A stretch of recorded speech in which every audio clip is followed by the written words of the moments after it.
Okay, this is the seating before I reupholstered the cushions. With the work I was doing to the inside of the camper, there was just no way the old upholstery was going to work. So, with the new decor, besides all these stripes and all this stuff, is just, I mean, it's not very versatile with decor and stuff, and I didn't care as much for it. So, I went online and found some cheap fabric. It was a tweed fabric. It was a tweed fabric, kind of retro and heavy fabric, cheap, and got all the upholstery off the covers off the cushions. There you see the bare foam, and so there's my roll of fabric. I got it on eBay, really cheap, maybe $50 or something like that for all the fabric. And I got some heavy duty, all the heavy duty thread, and all of the foam was in pretty good condition. So I was just preparing to start measuring the fabric. I wanted to lay out the fabric and measure and try to be as accurate as possible. That's the most important thing. This goes in here. Okay. You see, I just have to get these loose. And I usually use this. What I'm going to use is, I'll take this. It's hard to do it with two hands. I'll just take this and get a hold of this, and I'll pull it off the hook. So, sometimes you just have to rip. You know, I've got all of the fabric. Here's the fabric, and I got it all off of the cushions. See what I did? I wanted to expand this center cushion, make it bigger, so I got this. I'm going to just show this stuff to you. This is trim adhesive. This is what you do car headliners with. And I did headliners in a couple of my cars. Okay, now here I've got the fabric laid out, and I've used duct tape to tape it to the floor, and I even used an iron to iron it out. Here it is, some of the fabric marked with the shape of the upholstery. I tried to make the upholstery just barely smaller than the foam, so it would stretch well and stretch around the foam. So even then, it still needs some leeway. So it was just, that's the most important part of it. Upholstery here, except for one. I wanted to show you all. I'm going to get my tape measure and make sure it's all square and make sure it's like 7 inches this way. It's 7 inches down this way too. Some of this fabric, I made it an option to where you can make it curved or make the corner straight. Some of these corners I'm debating or look a little rounded, so maybe I should make the rounded corners. Anyway, it's a 1/2 inch seam allowance, so that'll be the inside of the seam, and I'll just make sure this is only one side of the fabric, and I'll make a duplicate reverse for the other side of the fabric, and that's why Okay, now I've cut out the pieces, and I'm laying them over the foam just to test the size to make sure that they're all going to fit okay, and you have like a 1/2 inch seam allowance. Here I am using the fabric and cutting out all the pieces there, so that's what I'm doing. It's the most tedious part of it. Here I am at the sewing machine with all my supplies laid out. So you can see in the background there's my gold thread. It's heavy duty thread, and there's a big roll of thread. You can see that right in front of the sewing machine is this huge roll of thread. Fabric, and that's my leftover fabric. Again, I've traced out. I've got 2 of these for each of my panels here. This is the reupholstering the seats in the truck camper. Okay, let's see, and I made it a 1/2 inch. My 1/2 inch seam allowance. That's on the outside of the seam, and this is where the seam's going to be. So I cut all this out, laid it on the floor, made it straight. But if I cut the cord fabric, I'm going to have to cut it diagonal because it'll stretch. If I can do it here, I will. You see when it's on the diagonal. See how it stretches when you have the diagonal? Now you cut it straight. You pull it straight and you try to stretch it, it won't move. That's because it'll stretch easier when it's on the diagonal. So this is my upholstery. Here, hold on just a minute. Okay, here's what it's going to look like. There's my fabric. I like my choice of fabric, so just wanted to show you also along the bottom my fabric update of my upholstering the truck camper seats. Okay, here is a new cushion that has been made. I turn them inside out and make them on the inside out so that I can sew along the seam allowance. You can see I've got you sew around the edges and make sure there's no gaps or puckers or anything like that in the fabric. So here's a freshly made cushion, and I used a piping around the edges. I wanted it to be nice. I wanted it to be nice high-end fabric. There's the first cushion I made installed in place. You see it?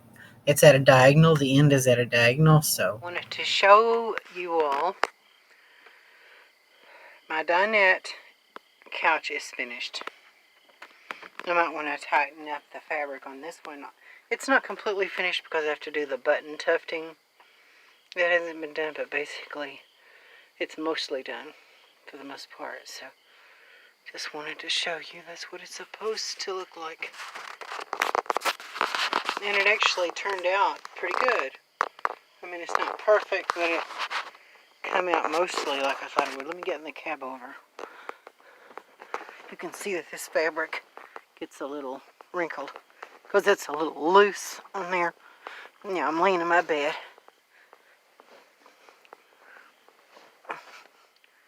This is what the dinette looks like. Or it's a couch, not a dinette anymore. It's like a sofa. I've extended it, made it deeper, so it's more like a sofa.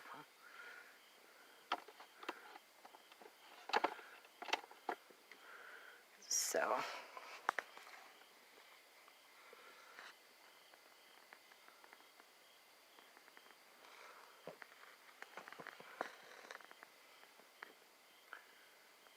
I'm going to take this one in the house and maybe try to tighten it up a little bit. Okay, now I am marking the spots for my upholstery tufting.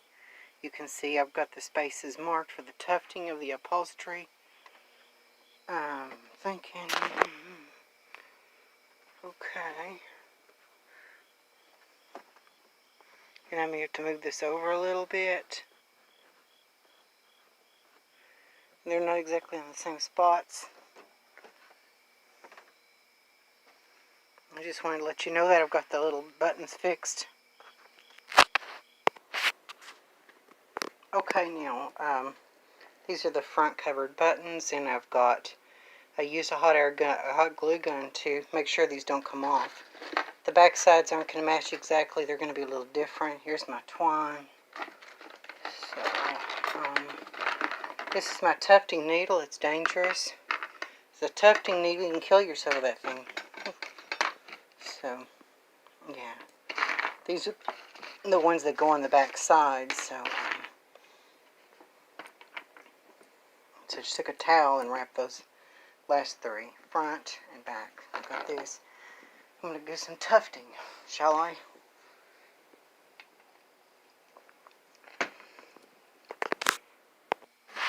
Okay, the next step is to cut each of these twines. Cut this twine into 19. That's right, 19 individual strands, 20 inches a piece. And then I'll show you how I'm going to do it. Here's my finished result over there. You may not be able to see it. First step, when you pull it through with the big needle, you tie the square knot and you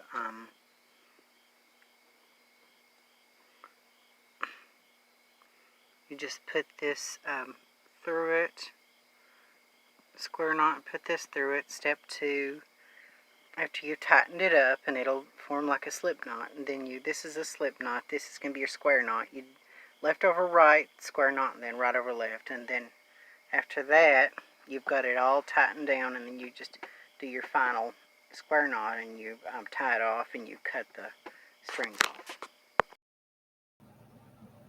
Okay, here is my dinette converted to a couch.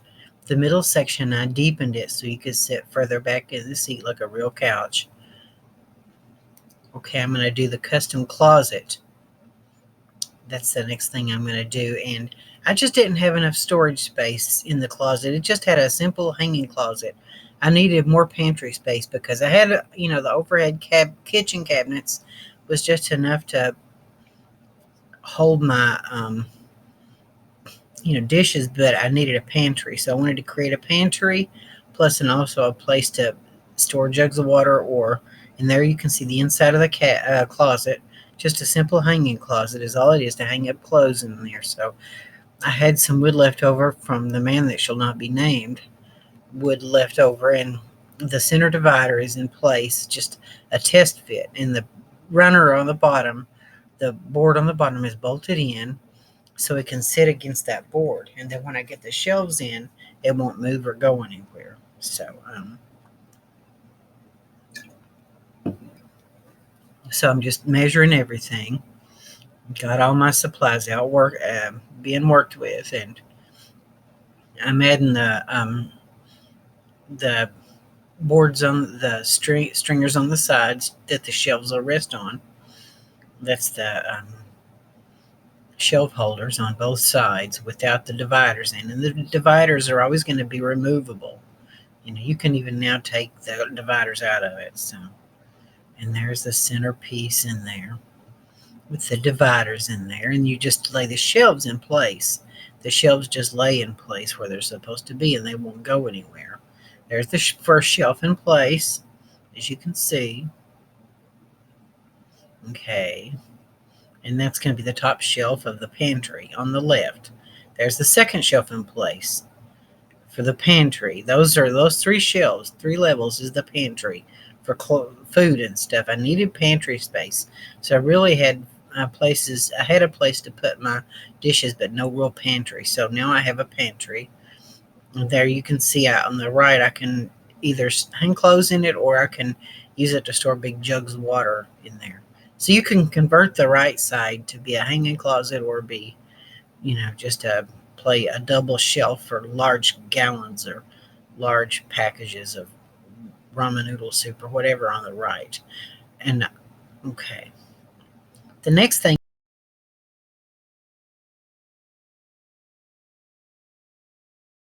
Okay, now I am going to be installing. This is an electrical outlet, a 12-volt outlet, like a cigarette lighter. And on the other side I have this. I'm going to do a formal review on this product. So it looks very convenient. And I've decided to put this outlet here. There's a divider between these two cabinets, so I'm going to drill a hole through there. I'm going to connect it to this outlet. This half of the camper is on one 15 amp fuse, and this half is ran off another fuse. So what I'm going to do is drill the holes like that, and then I'm going to use this big one to fit these things through. So that's what I'm going to do. Okay, now I have wired this together, and I have drilled a hole through this. It comes out here. So what I'm going to do is go ahead and switch to this big adapter here so I can go ahead and put this in here. Okay.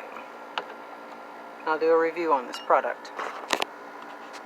Okay, now here is the wires coming through, and here is my device. I'm simply going to put this in here and hook it up to these clamps. They just push right up onto the backs of these things. And so it's running off of this light here that's reinstalled. So again, I want to show you, I'm going to put these 4 screws in the corners of this thing. And so this is my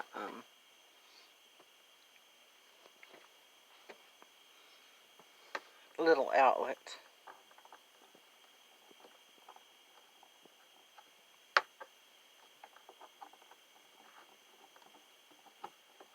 So here I am. I can charge my phone. I can also use the cigarette lighter style. So, again, it's running off of this light switch. This half of the camper is on one 12-volt fuse. Where's your... Okay, this is the wall light where the TV is going to go. I'm going to take the wall light off and move it over and eventually get rid of the wall light entirely.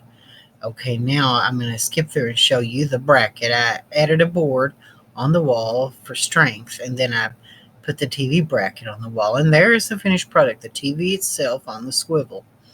And so that is your finished product, and there's the room with the new upholstery and the television. Like, share, subscribe, join the revolution.